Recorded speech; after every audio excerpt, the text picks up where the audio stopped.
రాకాలోకంకి స్వాగతం. ఈ కంటెంట్ మీకు నచ్చినట్టయితే లైక్ చేయండి, మీ బంధుమిత్రులకు షేర్ చేయండి.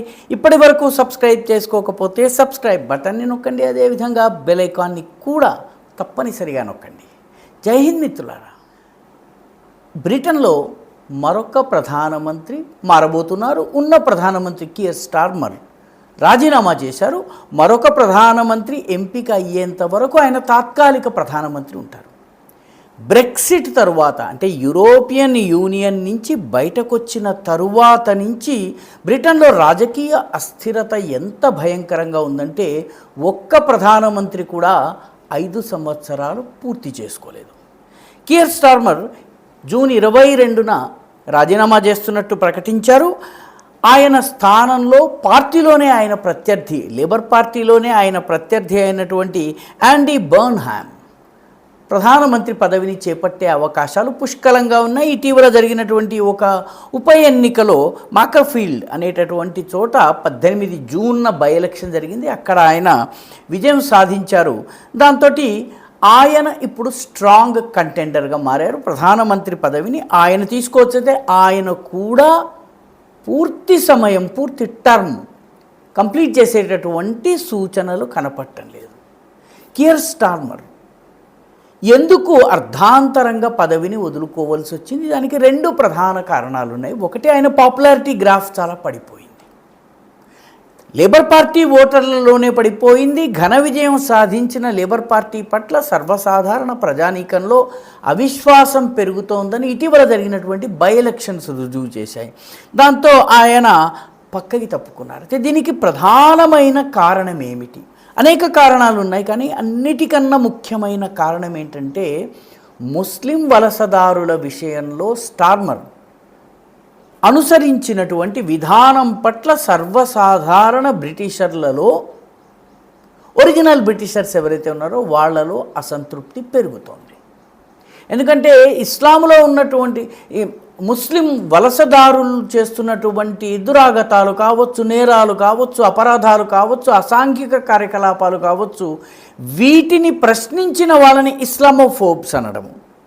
ఆ తరువాత ముఖ్యంగా పాకిస్తాన్కి చెందినటువంటి ముస్లింలు గ్రూమింగ్ గ్యాంగులు నడుపుతూ బ్రిటిష్ బాలబాలికల్ని, ముఖ్యంగా 11 నుంచి 14 ఏళ్ల వయసున్నటువంటి పేద తెల్ల జాతీయ బ్రిటిషర్ పిల్లల్ని బలాత్కరించటము, వాళ్ళని ఇళ్లలో కట్టిపారేయటము, ఆ తర్వాత పదే అత్యాచారాలు చేయటము, వారిని గర్భం దాల్చేలా చేయటము, ఆ తర్వాత మతం మార్చటము, దీనంతా కూడాను ఈ రేప్ గ్యాంగ్కి ఇంగ్లాండ్ పెట్టుకున్న ముద్దు పేరు గ్రూమింగ్ గ్యాంగ్.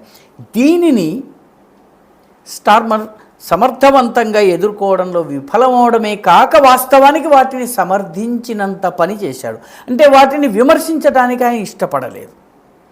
దీంతో చాలామంది బ్రిటిషర్లలో ఆయన పట్ల వ్యతిరేకత, ముఖ్యంగా లేబర్ పార్టీ పట్ల వ్యతిరేకతగా అది మారుతూ వచ్చింది.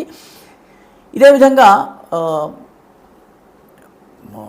బ్రిటిష్ సెక్యూరిటీ విభాగం అనుమతించకుండానే ఒక వ్యక్తిని ఆయన అమెరికాకి రాయబారిగా పంపించారు, పీటర్ మ్యాండెల్సన్ అనే వ్యక్తిని.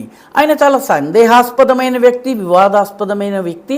అలాంటి వ్యక్తిని అమెరికా వంటి అత్యంత ప్రాధాన్యత కలిగినటువంటి దేశానికి రాయబారిగా పంపేటప్పుడు స్టార్మర్ ఎవరిని సంప్రదించలేదు. కాబట్టి ఈ విషయంలో కూడాను ఆయన పట్ల సెక్యూరిటీ ఎస్టాబ్లిష్మెంట్లో అసంతృప్తి ఉంది. ఇవన్నీ కూడాను ఎన్నికల ఫలితాలలో కనిపించాయి. కాబట్టి స్టార్మర్ నాయకత్వంలోనే ఉంటే మళ్ళీ మనం గెలవలేము అన్నటువంటి భావన కలిగింది.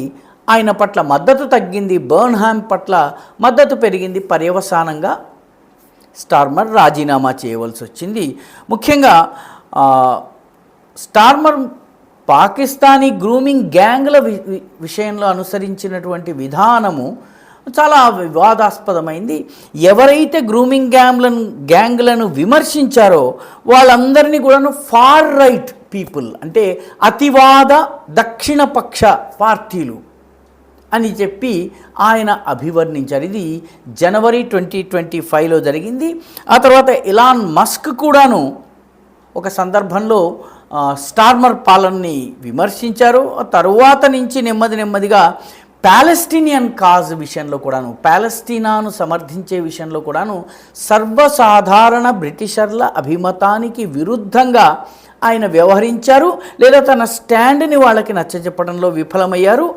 ఇజ్రాయెల్ పైన, ముఖ్యంగా ఇజ్రాయెల్ ఈ బ్రిటన్లో నివసిస్తున్న యూదుల పట్ల ఆయన వ్యవహరించిన తీరు కూడా చాలా వివాదాస్పదమైంది. వాళ్లకు రక్షణ కల్పించే విషయంలో సరైన ధోరణితో ఆయన వ్యవహరించలేదు.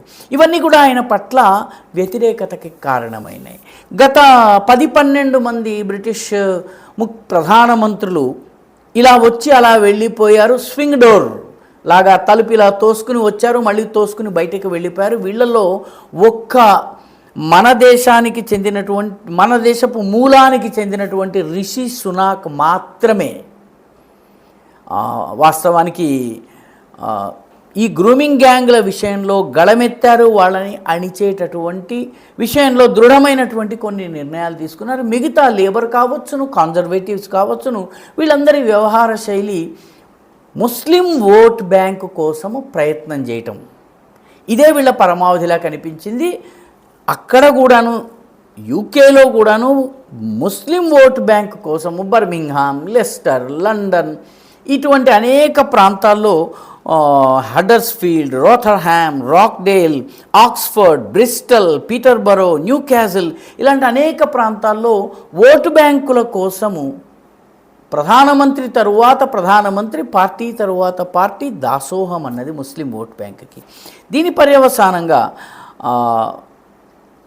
1980 నుంచి గ్రూమింగ్ గ్యాంగులు బాగా యాక్టివ్ అయినాయి. 1950s నుంచే ఉన్నప్పటికీ కూడాను 1980s నుంచి బాగా వేగవంతమైనాయి.